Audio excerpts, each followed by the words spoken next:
broadcasting across the nation from the East Coast to the West, keeping you up to date on technology while enjoying a little whiskey on the side, with leading-edge topics, along with special guests, to navigate technology in a segmented, stylized radio program. The information that will make you go, Pull up a seat, raise a glass with our hosts as we spend the next hour talking about technology for the common person. Welcome to TechTime Radio with Nathan Mumm. Today's content is a part of our April Fool's special. Welcome to TechTime Radio with not Nathan Mumm, the show that makes you go, technology news of the week. The show is for the everyday person talking about technology, broadcasting across the nation with insightful segments on subjects weeks ahead of the mainstream media. We welcome our radio audience of 35 million listeners to an hour of insightful technology news. I'm not Nathan Mumm, your host, who is a technologist with over 30 years of technology experience. Somehow we got an email from good old Nathan that last night he decided he's going to our nation's capital to work with Doge, but, hey, we'll find out about that later. I'm your host, Mike Gorday. I am an award-winning author and a human behavior expert. And sitting to my right here is... Who are you? Let me introduce myself, Mike. There you go. I am Mark. I am the whiskey connoisseur, and on the side, a technology expert. Okay. We live stream during the show on 4 of the most popular platforms, including YouTube, Twitch, TV, Facebook, and LinkedIn. We encourage you to visit us online at techtimeradio.com and become a Patreon supporter at patreon.com/techtimeradio. We're friends from different backgrounds, but we try to bring the best technology show possible weekly for our family, friends, and fans to enjoy. We're glad to have Mr. Somebody, our producer, at the control panel today. Welcome, everyone. Let's start today's show.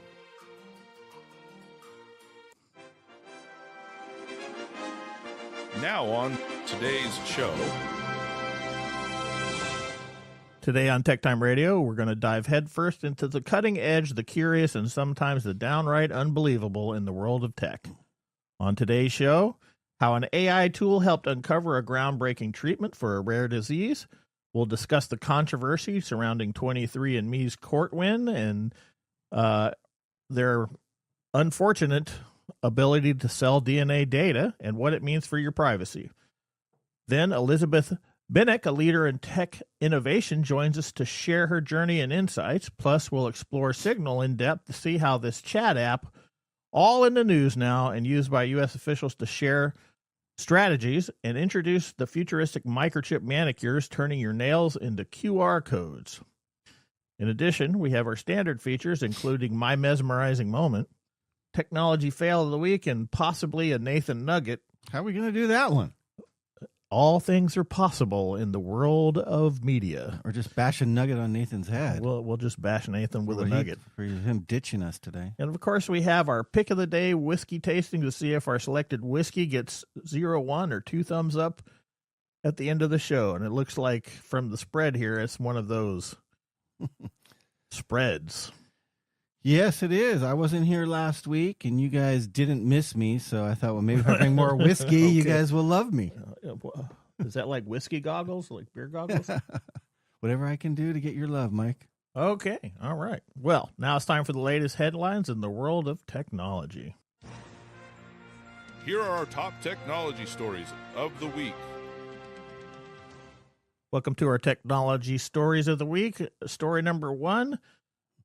Reports say that Elon Musk announced on Friday that last week he sold his social media platform X to his own artificial intelligence company, xAI. Let's go to Lisa Walker for more on this story. Elon Musk on Friday announced he has sold his social media platform X to his artificial intelligence company, xAI. The new company is now valued at $80 billion in an all-stock transaction. Musk founded xAI in March 2023 to use artificial intelligence to understand and generate human-like text. At the time, he said the company will seek to understand reality. X has around 1,500 employees, and XAI has around 1,000 workers and is notable for products including Grok, Aurora, and Promptal DE. Back to you guys in the studio. Yeah, I'm not sure how to feel about this right now. This is an odd story. Yeah, Musk purchased Twitter for $44 billion in late 2022. He took the company private and rebranded it as X on July 23rd of 2023. X has approximately 611 million monthly active users globally. He says that XAI and X's futures are intertwined. This will allow us to build a platform that doesn't just reflect the world, but actively accelerates human progress. Musk founded XAI in March of 2023 to use artificial intelligence to understand and generate human-like text. At the time, he said the company will seek to understand reality, according to a post on Twitter. Whoa, that's not Twitter, that's X.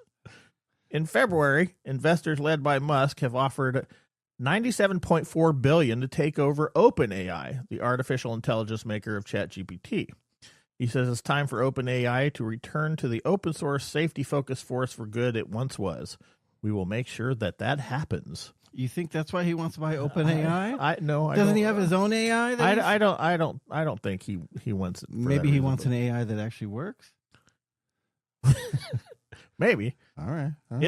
In response, OpenAI chief executive Sam Altman posted on Musk's own social media platform X, "No, thank you, but we will buy Twitter for $9.74 billion if you want." Oh, that's a nice discount from what he bought it for. No kidding. In 2015, Musk and Altman co-founded the startup OpenAI as a nonprofit company, but the relationship has chilled since Musk departed the firm in 2018. The ChatGPT tool debuted in November of 2022. Musk, who is worth $347.7 billion according to Forbes, is the largest shareholder of Tesla, the electric vehicle company, and is the CEO of SpaceX. So I don't know how we all know how I feel about AI. Yeah, it's just interesting that you own two companies and one of your companies buys the other company. Is it really a purchase or is it more of a merger? I kind of feel like he's outsourcing it so that he can have his AI generated reality machine take over for X, and then it can do all the texting that he normally does. Right. So it makes sense that he brings the two together. Just to say that one sold to the other is a little strange. The other one that people are talking about, it's a little weird that the XAI purchased X. Mm-hmm. Most people thought it was going to be the other way around because X is a much bigger platform than his XAI, which is just a startup, and that's more of a support organization. I don't know. I have a feeling it has more to do with how X has been being run into the ground over the last couple of years. That may be the impetus for buying that, but I'm not an expert on how those people run their businesses. So we'll have to do a call into Nathan because he's going to get really close today to Mr. Musk there, flying over to D.C. to work with him. All right, story number 2. Now, AI tools helps find life-saving medicine for a rare disease. Okay, now this is something that I think is a great use of AI. So, set to enter a hospice care, a patient with idiopathic multicentric Castleman's disease is now in remission after treatment with medication predicated as the top treatment by an AI-guided analysis. After combing through 4,000 existing medications, an artificial intelligence tool helped uncover one that saved the life of a patient with idiopathic multicentric Castleman's disease. This rare disease has an especially poor survival rate and few treatment options.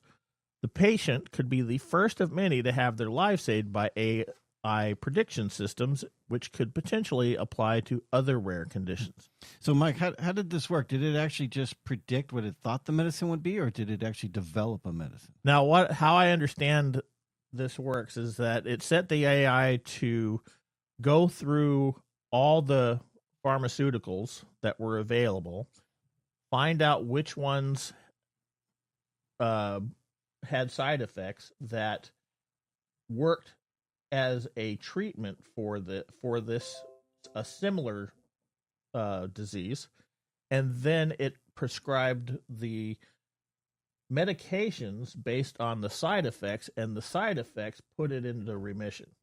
Wow. Which is a really interesting way of treating a patient, is by using the side effects of medication.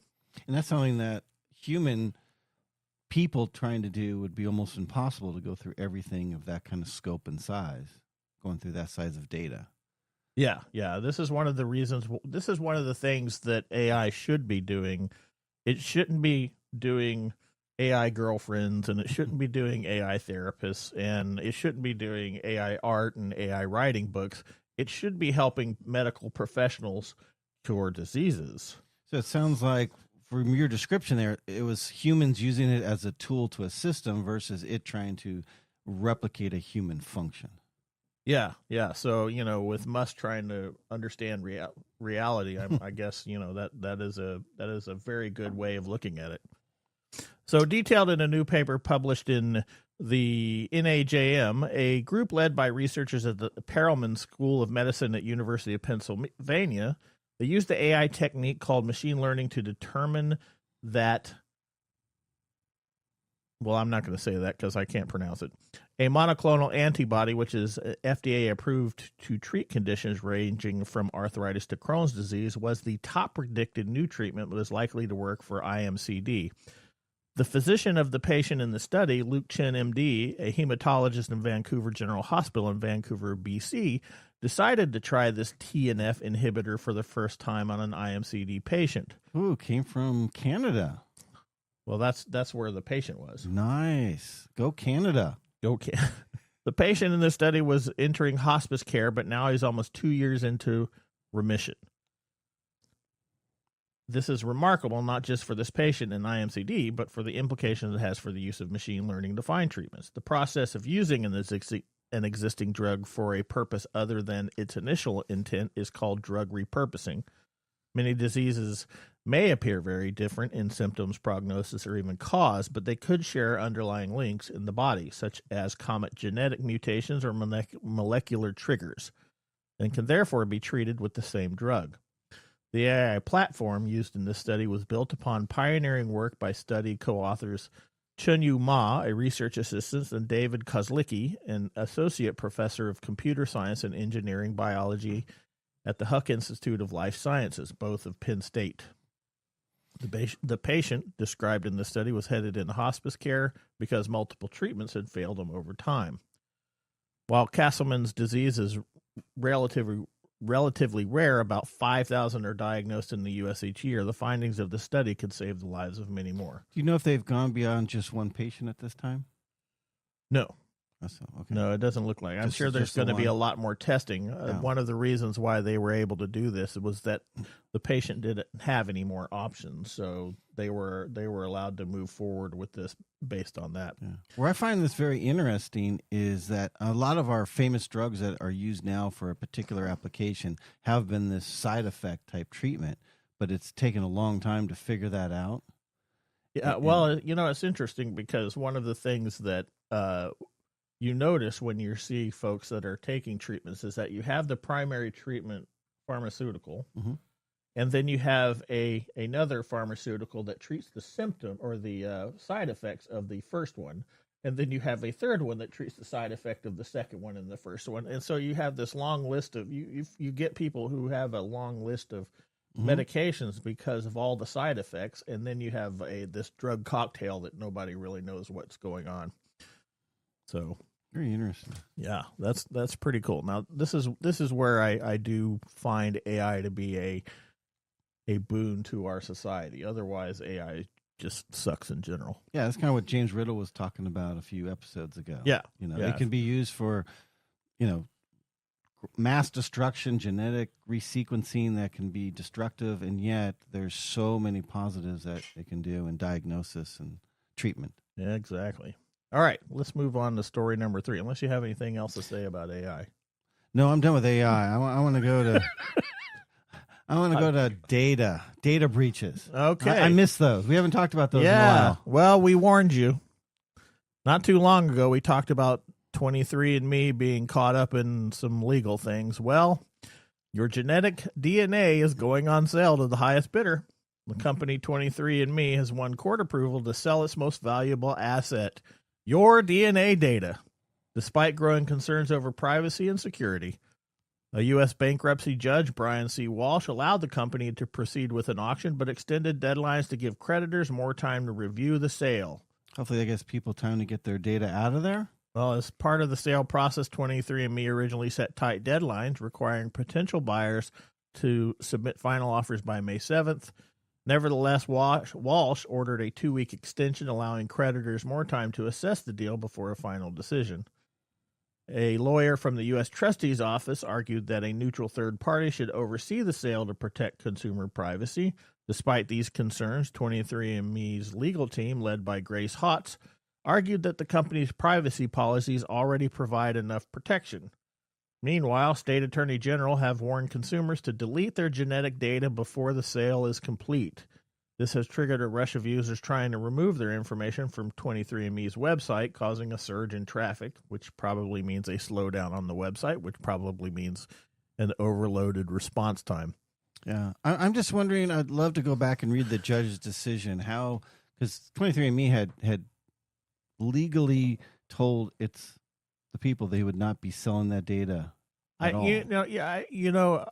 We've been alive long enough to know that when people say stuff, you automatically have to take it with a grain of, or a whole shaker of salt, right? Because people say stuff and then they do the complete opposite. We see it all the time.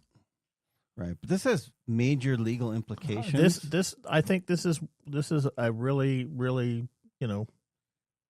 bad thing. But, we talked about this last year, I think at the beginning, somewhere around the beginning of last year, when this all started falling apart for 23andMe. And we had a big conversation between not only us, but maybe James. Maybe James was part of that. Mm-hmm. Yeah. Okay.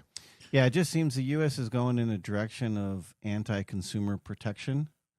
And so really, if you want to do something of this, I would probably look for a European company, because they are really pushing with their security protocols and protection of your data. I don't know. We all know that our data is the hottest commodity on the market. So, and we in 23andMe use that as currency. Yeah, versus privacy. Yeah, and I'm pretty sure that we talked about 23andMe having connections to China. So, Hey guys. Who knows? Hey guys. Oh, is that? What's that? Hey guys. Hey. So I'm at a secret bunker. I'm trying to call in here for TechTime Radio. I got a bunch of stuff. I went in to help the government, and they put me in this bunker, and I'm stuck here. Maybe you should talk to us on Signal. We're going to be talking about that coming on up. Thanks for. I'm going to see if I can maybe get in for or say a segment. Okay. Okay. You gotta do the whiskey. Take a cough drop while you're at it. Okay. Thanks, guys. Okay. Well, hopefully, it sounded like Nathan. He never did identify himself. He didn't identify himself. Yeah, what's up with that? All right, I don't know. Okay, well, that ends our top technology stories of the week. Moving on, we'll have our deep dive in Signal and the texting app that everyone at the White House is using. And our guest, Elizabeth Bieniek, joins us next segment to talk technology and holograms. Buckle up as we drive 88 miles per hour into our next segment. See you after the commercial break. Looking for custom glass solutions for your next commercial project? Hartung Glass Industries is your trusted partner in custom glass fabrication. For over 100 years, Hartung has delivered proven manufacturing expertise, comprehensive product offerings, and dependable service and quality. From energy-efficient facades to custom shower doors, we create glass solutions tailored to your project needs. With 8 facilities across the U.S. and Canada, we combine national expertise with a local touch-ensuring faster service and unparalleled customer care. Hartung Glass Industries, where quality meets innovation. Visit hartungglass.com to learn more.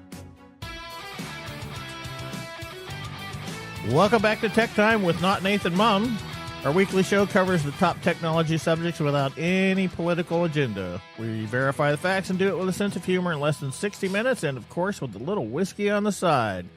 Today, Mark Gregoire, our whiskey connoisseur, is back in our studio here and has our monthly tradition. Mark, explain why we're drinking a lot of whiskey today. We are doing the 2024 Flavor Advent Calendar, and this is our round 4. So we're using this whiskey Advent Calendar with 24 remarkable whiskeys to use for our year-long blind whiskey competition to see which one you or Nathan like best. Now, come along the ride for once a month while we uncover new tastes and train their senses to become true connoisseurs. Today is round 4, where they'll choose a winner to move on to the semifinals. If they disagree, generally I'm the decider, but with Nathan MIA, I guess I get to drink the whiskey today. I'm so excited. Now, today, Mike, most of our samples are rye whiskeys. Now, let's be clear. Rye is a whiskey. There's a huge myth out there that rye is not a whiskey, which is also perpetuated by the lyrics in Don McLean's classic song, American Pie. And them good old boys were drinking whiskey and rye. Whiskey and rye. Now, McLean may have said whiskey and rye for poetic rhyme and lyrical flow. It sounds more folksy and lyrical than just whiskey. So that's what we have. So, Mike, feel free to take a sample throughout the show. Hey, guys. Oh. So I can't talk a whole lot here. I'm working for our secret government. Okay. I came in here last night and I realized that I'm the only one here. Everything's been moved out. I'm in a bunker.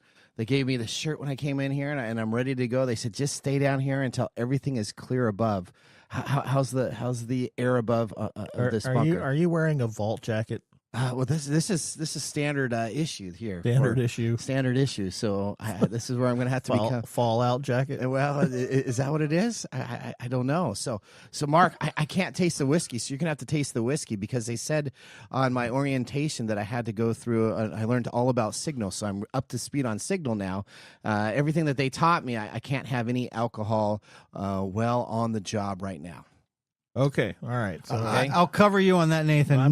Problem. I'm sure Mark has no problem with the whiskey. So. Okay, great. All right. Especially today being rye. I love rye. Awesome. Okay, well, why don't we do something else and move on to our feature segment? What did you guys taste all your whiskey yet? No, we're having a discussion about where it came from, and about your funky vault. Okay, well, keep on going. Mark, tell us a little bit more about the whiskey. Well, that's under the Mark Mumbles when we talk about the whiskey. Okay, itself. all right. Yeah, get a clue, dude. All right. Well, are you guys now ready for our feature segment?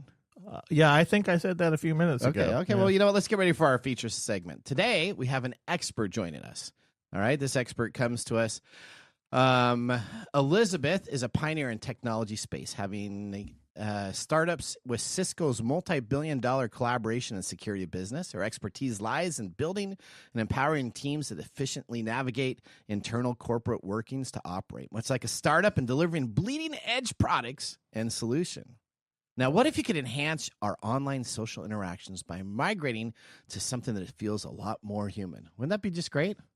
All right. Guess what? Let's get ready to start our next segment. Welcome to Technology Insider. We get the information directly from the source.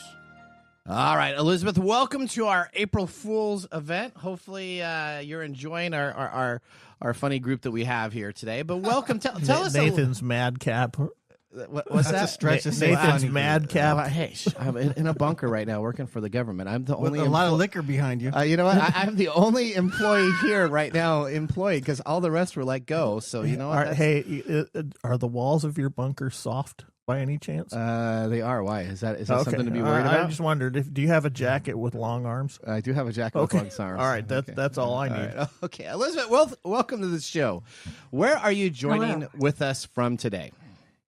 Hello, gentlemen. Thank you for having me. I am joining from the wonderful, sunny Austin, Texas. All right. And I'm definitely from this world of innovation and disruption, which is why I was risky enough to join on April Fool's. There you go. All right. Well, welcome so much to be a part of our show. Now, let's talk a little bit about WebEx, right? So you're working. I was scouring the internet and the dark web, since I'm the only person here for the United States government now working here. And I did find an article that came on up that talked about WebEx and holograms. I had spent quite a bit of time at Cisco. My focus there was in the collaboration department, looking at innovation, looking at the future of collaboration, what could be disruptive and what could really change the way that we collaborate today. That led to really digging into the world of augmented reality, and ultimately ended up building the WebEx hologram product with the wonderful, very creative team there. And we were kind of like you, in a bunker, building it for most of the time. It was very much in stealth mode for quite a while. But I can explain what I mean by a holographic system if you'd like. Yeah, absolutely. Because, I'm a big Star Trek, The Next Generation fan, right? So is it like the holodeck room where Picard goes on in there with Riker and they have the crazy stories and everything that you can talk about for a story plot? Or is it something a little less involved than that? Well, I don't want to get into the Star Trek versus Star Wars whole genre, but okay. I did have a lot of Jedi Council in my original pitch decks for when we wanted to create this. It is along those same lines if you think of a hologram, not fuzzy blue-green, but actual real color.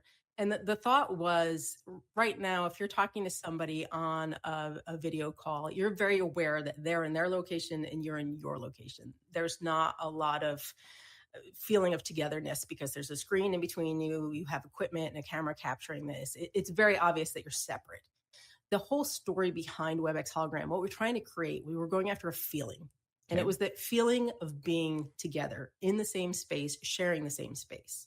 So if you think of a holographic collaboration as not getting on a video call in your office and talking to somebody on your screen, but putting on a lightweight headset and then having that person appear in front of you in your physical space. Okay. In real color, in full 3D. So close to Star Trek and Star Wars, but trying to get a little bit more lifelike. What inspired you to actually write this book itself? It actually came at the end of that project, WebEx Hologram, when handing it off to the business unit to become a full-fledged product.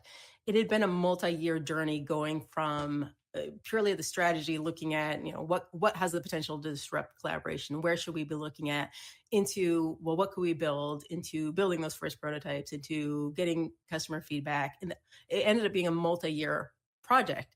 So when I finally was able to step back away from that, this started as a postmortem for myself, really just starting to think, all right, what worked, what didn't? If I were to do something like, I didn't set out to be an entrepreneur running a startup inside of a big company. If I were to do this again, how would I do things differently? And I just kept writing more and more. My postmortem started getting bigger and bigger, basically, and realizing a lot of these lessons are great for me and my journey going forward, but these would be really useful for somebody else. I didn't have a playbook, so I wrote it to be a playbook for somebody wanting to really implement disruption inside of a large corporation. All right, so let me ask you that. You didn't have a playbook by default. Was that because your large organization didn't have a playbook by that? Because you guys were kind of cutting edge?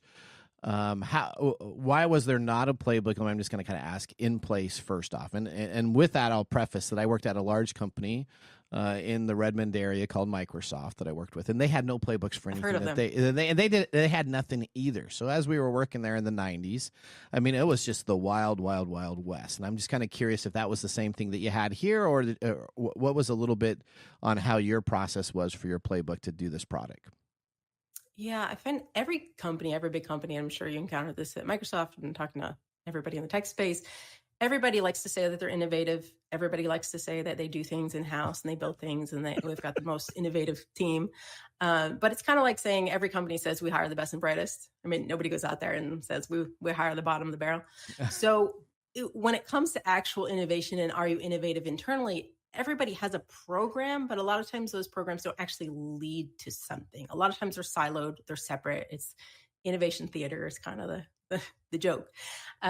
With my effort, I was inside of the engineering organization, and this started as looking from that perspective, from inside out, of what could we do here? What has the risk of really exposing us, not next year, not a few quarters from now, but 10 years from now, are we going to be relevant? So it started from there, and nobody had really built anything internally from the ground up from that concept. Usually it was acquiring some IP or building something tangentially different to what we're currently doing. So it's smaller innovations, or you buy a company. I'm like, we want innovation. Let's go buy this company that's doing this.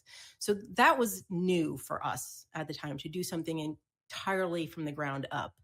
And it started in just small steps. And I didn't start out day one being like, hey, I'm going to build a company inside of a company. It started out with, hey, let's look at this area. What could we do here? So let's talk about your book. Now, is it a simple read? Because, so Mr. Gourdet here on the show, he's written a book, and he can handle large phonetic words and big language dictionary itself. Except for one that was on my script that I couldn't read. Okay, but for me, I need a little bit more of a simpler read. So I need something that I can understand and pick up and go. Tell us a little bit about, is it a simple read? Is it difficult? What are some of the key points? And ideally in your book, Cake on Tuesday, what are you trying to get across to the readers? Sure. The subtitle of it is Cake on Tuesday, 25 Lessons to Unlock Corporate Innovation. And it's focused on these 25 lessons broken into 5 chunks throughout the book. Very simple read. My goal when writing it was something that somebody could pick up on a flight in New York and be done by the time they land in San Francisco, because we're all busy. So I was trying to think, how do I distill the project I was working on was about 8 years. How do I distill 8 years of learning into something that somebody could read on a coast to coast flight and make it really, really simple? Perfect.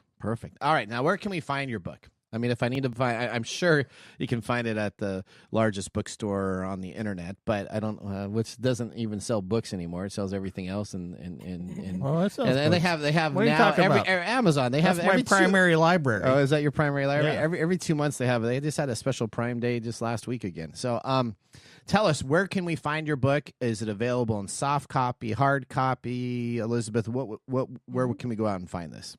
It's available in all the versions. There's hard copy, paperback, ebook, and there's a wonderful voice talent that did the audio as well. So you can get it on Google Play or Audible.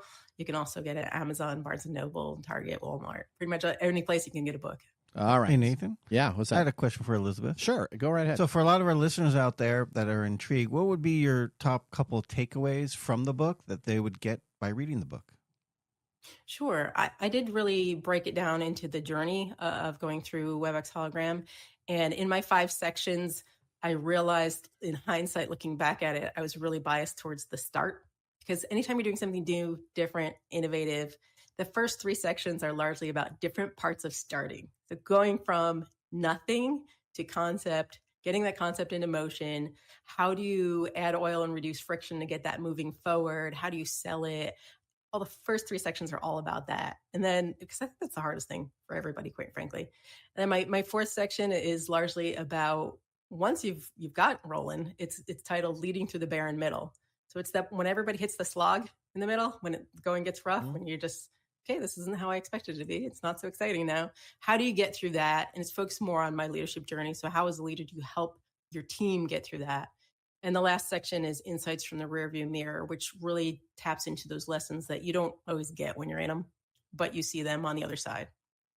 All right, perfect. All right, Elizabeth, now where can people get in touch with you outside of our show, right? So we love to let people connect. We will, of course, be tagging you on LinkedIn, so where everybody listens to our show.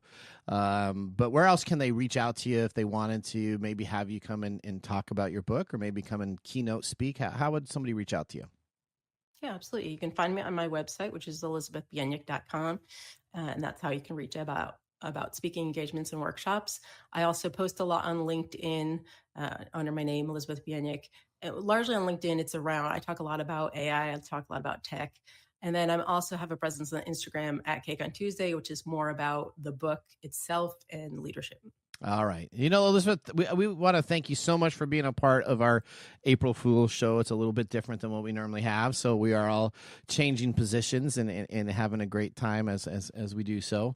You guys, anything else you'd like to ask Elizabeth? I'm curious about the title. Why Cake on Tuesday? Why cake not every day? Where did that come from? Mark, we all know about your cake fetish. All right. I do. Okay, here we go. That's a good question. Yeah. Where'd you come up with it? There you go. What did Mark say? Cake on Tuesday. I have to give credit to my operations manager, who was my right hand. She was my right hand for over a decade, even before this project. It was during that leading through the barren middle, that rough part of the project. We were past that exciting beginning. We weren't to our final conclusion. We were just some of the phases in the middle. And we're talking about, how do we motivate the team? How do we get them excited about something? We don't have a huge milestone to rally around. And she had the idea of creating the Wheel of Fortune style Wheel of Winning, just putting everybody's name on it. Mm-hmm. And at our staff meetings, we'd spin it. Our staff meetings were on Tuesday. If it landed on your name, we would send you a cake. we're a global team, so we had people spread all around the world, and a cake would show up at your door later that week. And it's a way to just have Mark's some all fun, excited have about some that. He's celebrate. like, hey, I got to do that right now. There you go. Where's your operations manager working now, and does she have openings? Wow. She's actually looking for some things right now, so talk to me after. Wow. She's Well, she can come work for the government because it's just myself right here now. There's nobody there's else no- working here for I the think government on I think IT we can security. put that. Yeah, I think we can put that one to bed there, Cake Boy. Okay. All right. Well, Elizabeth, from all of us here at TechTime Radio, we really appreciate you joining the show. Thank you so much. Have a great day. Thanks, Elizabeth. Now that Elizabeth's done for Cake on Tuesday, nothing's better than our Mike's mesmerizing moment. Welcome to Mike's mesmerizing moment. What does Mike have to say today? All right, Mike. I'm going to be coming to you from the bunker here. Yeah, okay. Whatever, dude. Oh no, there's a siren that's going on in the background there. I gotta be careful. Okay, here's what we got. All right, Bill Gates said this last week, AI can replace teachers and doctors in the coming years. Is this something you would like to see? Did you read the quote that he did out there? So No, I didn't He read the did a quote. big I saw interview. this. He did a big interview. Bill Gates said that, you know what, AI is going to help replace teachers and doctors because you're not going to have a doctor anymore. Now, after he said that, I went on out and I did some Grok searches and some OpenAI searches, and I found out that I get the same information from my AI assistant as I get from WebMD. Everything that is out there, you're going to die of. So I just started putting, I have this issue. It looks like you should go see a doctor. You're going to die. But I guess he thinks it's going to change. Tell us, what do you think about this idea? I have been predicting this, but if we want to think of it as a good thing, absolutely not. Okay. Because AI cannot replace certain aspects of the human element, and it never will. And one of those is the physical interaction. Hey, if you have an AI teacher, that's great, but what are you going to do with students that don't really care? The fact of the matter is that, do I think it's going to happen? Yeah, I think we're going to do this whole song and dance about, oh, AI is going to replace every job. We're already seeing it happen. AI devalues the human experience. AI devalues the human being in general, and we're going to turn into the all those guys on the ship in Wall-E. We're going to be fat and floating around and not see anything outside of our screen. So, Okay. Yeah, I'm All not right. I'm not real happy about that question. Thanks. Well, I was kind of surprised to see Bill just going out there and put it out there too. But Well, I My question, I guess, would be: is Bill happy about this, or is he just saying this is probably what's going to happen? was kind of saying that he predicted this. You know, it was kind of in a pro-positive way. What he was saying is that, you know what, you're not going to need to have a teacher or a doctor because you're going to be able to have all that information. And you, as an individual yourself, can go on out and be able to find that information. So once again, this goes back to earlier conversations. But AI doctors are practicing medicine, right? Right. So there are doctors that stretch the limits, and sometimes they're not always right. So Okay, there's mistakes. as a tool. There's mistakes that we make as human beings, but an AI can't replace the human being. Okay. It can collate knowledge that human being may need, like the teacher scenario, like the interesting medical technique that saved that guy that we talked about earlier. It can collate information and give it to a human, but a human has to be able to dispense the thing.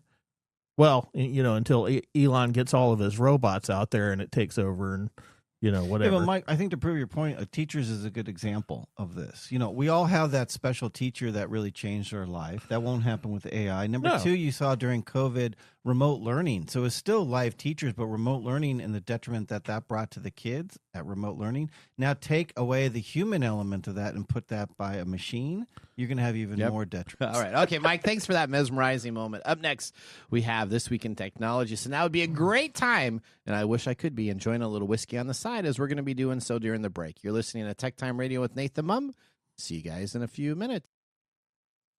Hello, my name is Arthur, and my life's work is connecting people with coffee. Story Coffee is a small batch specialty coffee company that uses technology to connect people to each product resource, which allows farmers to unlock their economic freedom. Try our medium roast founder series coffee, which is an exotic bourbon variety that is smooth, fresh, and elegant at storycoffee.com. That's STORI coffee.com. Today you can get your first bag free when you subscribe at storycoffee.com with code TechTime. That's STORI coffee.com. The segment we've been waiting all week for. Mark's Whiskey Mumble. Yay!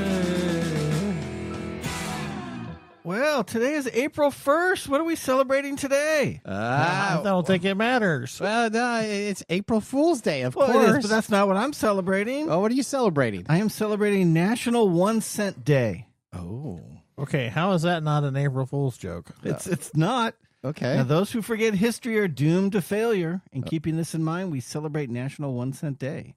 We honor a major point in the establishment of the American currency, even though it's been discontinued now. The story behind begins with Benjamin Franklin, who designed it, all the way to Abraham Lincoln, who is on it now. At one point, the coin used to be called the flowing hair dollar because of the image of the Statue of Liberty on it. Okay. Okay. Now, another history lesson we should keep in mind, in the late 1700s, George Washington was one of the largest producers of rye whiskey at his Mount Vernon distillery. Yeah, he would have to be. So, father of the American country, you know. Yeah, I'm probably pretty sure he was needing some help there. So, like I said, we have a lot of ryes here. So, do you want me to tell you what's in each glass or just tell you what the 4 whiskeys are and you guess? You get to choose. Well, you can whatever. This is All your right. bumble. Well, right now, Mike's has the shot glass, and that's kind of his leading one. So That shot glass is my worst. Here in the bunker, that I'm makes not sense. drinking. Yeah. Although I just heard Elon Musk is now going to let me go. I got a notice that just came through here, so I'm going to be let Did you go get here. a pink slip. Well, he says he's going to come in and personally meet me, so I'm excited about that. So all right, maybe let's we're get gonna back to the whiskey here. Okay. Yeah, let's get off Bacta that. 1928 rye whiskey. Now, this distillation is from France. It's a Finnish rye whiskey, so it's 100 proof, and basically it's 60% rye, 30% XO Calvados, and 10% blend of Armagnac. And the Armagnacs are 5 different distillations going all the way back to 1928. Nice. That's a very complex one. In the jam glass, that's the little jar jam glass. That is New York Distilling Jaywalk Rye. So that's from New York. It's a straight rye whiskey, 68 years old, 92 proof. It's 75% New York rye, 13% corn, 12 malted barley. Do you know what? There's aliens that live in New York. I just came across my desk right here. Oh, okay. Military breaking news. All right. In the Glen glass in front of you is American Metal Whiskey. Oh. Distilled in Tennessee. It's a straight Tennessee whiskey, 4 to 5 years, 90 proof, 80% corn, 10 malted barley, 10% rye. And then in the water glass that I think Nathan is slightly liking. I think Nathan might. Nathan, put your jacket on. I go. Whoa. Okay. All right. Yeah, that's the one I like. Yep, that's Stork House Rye Whiskey. That is distilled in Germany. It's a straight rye whiskey, 4 to 5 years, 90 proof, 100% German rye. Oh. I don't care. Where did that come from? What the heck, Mike? Well, I kind of like that one, to be honest. All of these are pretty good. They're all actually. pretty good. I'm having trouble. I'm having trouble deciding which one I like. This is my number one. So you still got a little bit more time to come up. Otherwise, I'm going to have to taste them and figure out which one's the best. I think that's the best. Well, all right. Yeah, you just slammed it. So that was really good. I tasted all of them, and that was the only one that I could really slam. All right. Well, do you have anything else to tell us, Mark? No, that is it for now, Nathan. Okay. Back to the bunker. yeah, Okay. happy coin day, buddy. Back to your silly... A penny. Just think of a silliness. whole penny. Now, if you collect 50 pennies, do you know how much you have? 50 2 pennies. quarters. You have 2 quarters. That's right. Oh, it's a good thing you can do math. That's very helpful in your What do you? vault. I really couldn't do math, but Mark helped me. Okay, here we go. I'm reading across the line right now. United States governments are secrets posted on WhatsApp. So you can just go up to WhatsApp right now. I guess somebody leaked something. They were trying to send something out, and oops, it got leaked out. All right, well, whiskey and technology, a great pairing. Just like Star Trek episodes and the red shirt ensign that dies in the first act of all of the original series. About time we got that one in here. There we go. So, I'm watching some Star Trek redos right now, and so I'm going back and watching. And You let me mean just tell you, reruns? well, I call them redos because they've been re-edited. The episode now is in the HD, and it's got everything else in it, so it's not really a rerun anymore. They all of a sudden, the Star Trek Enterprise ship now looks like it's like 5 years old from technology, and I mean, it's just like all souped up with lights and everything. They used to have models. Okay, continuing on. All right, let's prepare for our technology fail of the week, presented by Elite Executive Services technology experts to help you out of a technology We are fail. out of time. Congratulations. You're a failure. Oh. I failed, did I? Yes. Did I? Yes. Did I? Yes. All right. So can I guess what it is? What are you going to be talking about? I'm pretty sure. I think it's it's from TechTime Radio's April Fool joke. It is. That That's right. extended too long. That's right. All right. So technology failure comes to us from the White House. As many secrets have been shared on public social media platforms. There goes something right now on Facebook. Wow, I can't believe that's even true. Okay, we're going to talk about a social media platform called Signal. What is Signal? It's an app that is used by United States officials to share attack plans with media and anybody else because clearly our people did not know how to use a basic app service. Now, this app is used for direct messages and group chats, as well as phone calls and video calls. Just think of all the private information that is stored on these servers. Now, it is nice to know that this is a nonprofit, so at least hopefully it's not going into the wrong hands. But let's talk a little bit about this cool new app. We've talked about it. Actually, we talked about it in year one of TechTime Radio on our show about Signal, and I've actually been that used long it. ago? It has been that long ago. It goes back to our first season of episodes. We're in season 7 now, so it goes back to our first deal when we were in our Studio 44. All right, now Signal uses end-to-end encryption for its messaging and calling service to prevent any third parties from viewing conversations, content, or listening in on calls. In other words, messages and calls sent to Signal are scrambled, and only the sender and recipient of each end will have the key to decipher them. Signal's encryption protocol is open source, meaning that it's freely available for anyone to interact with or modify. That means the encryption protocol is used by other popular chat forms, including Meta's WhatsApp platform. Now, Signal has features that are found in other messaging apps, but it also has the ability to host up to 1,000 people on a message at a time. So if you have 1,000 friends, so you can put the whole... So you can add a lot of journalists in there. You can put a lot of journalists in there. Yeah. You can add them all to your list. You can have up to 1,000 people that you send to. What's really interesting about this is that you can actually set on the settings to have your message automatically disappear after a certain amount of time. Mm-hmm. Now, I don't want to say that's illegal to do with the United States government information that you're always supposed to keep, but if you'd be using that and it was configured to have this option enabled and the information deleted, I guess you would just say, well, you know what, I didn't realize that was the settings for the app. Now, government officials have used Signal for organization correspondence, such as scheduling sensitive meetings, but in the Biden administration, people who had permission to download it on the White House-issued phones were instructed to use the app sparingly, according to a former national security official who served in the administration. The official was requested for anonymity to speak on these methods, probably because, just like me, he's hiding in a bunker. Said Signal's most common use is to notify someone back in the Biden administration that they should then check for classified message sent through other means, including our nation's secured email system. Probably the idea of having an alert that says, hey, you have a secured email, go check it out, would probably be a perfect way to use this application.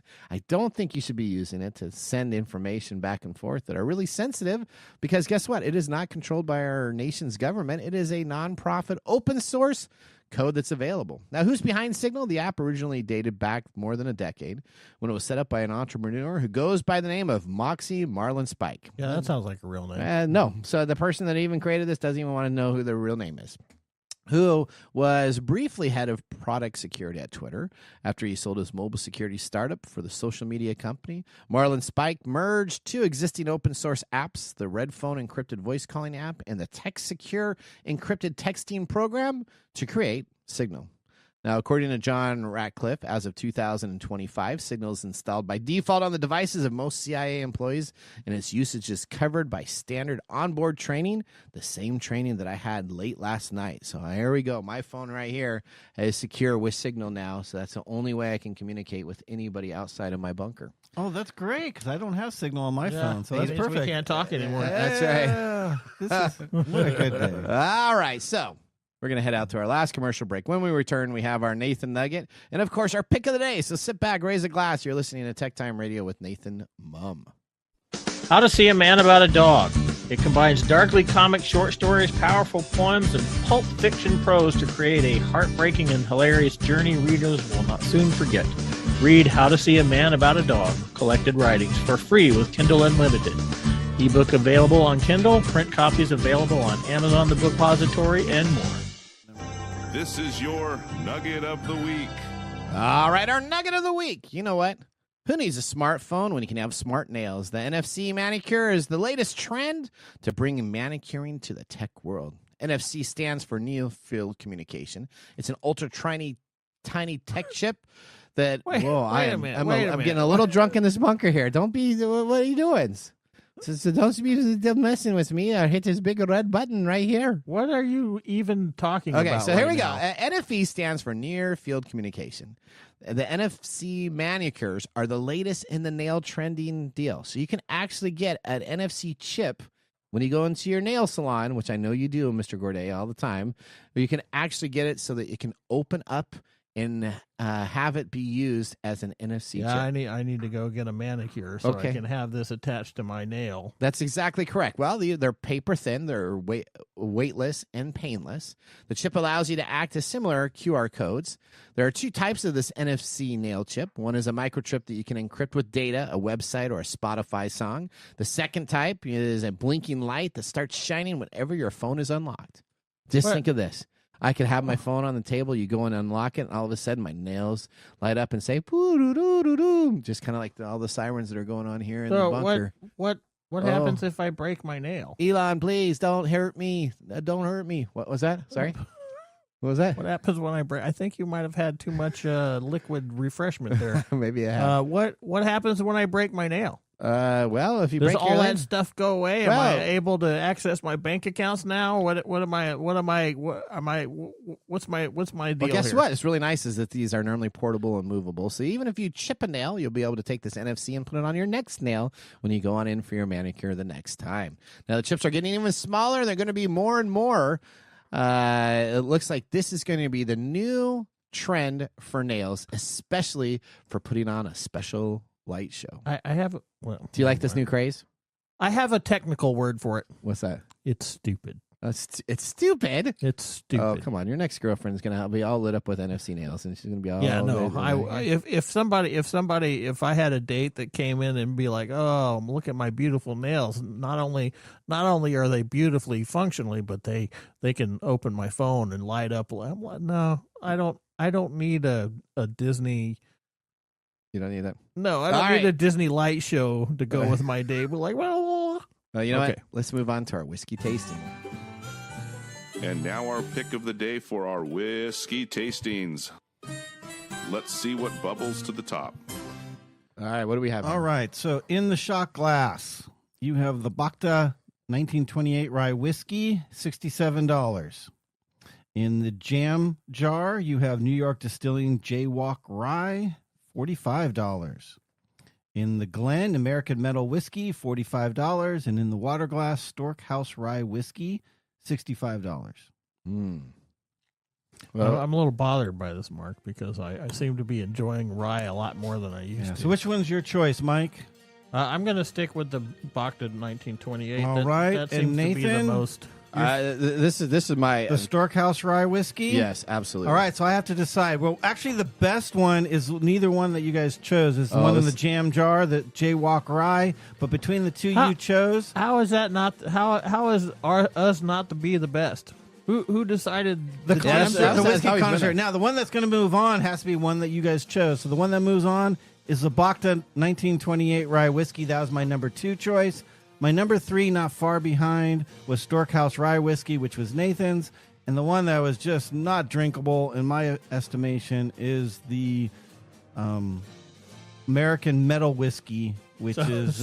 interestingly enough, my tastes are more aligned with his taste than yours. Your choices were pretty close. So I like the Jaywalk Rye, just the one from New York, the best. Your two were both very good.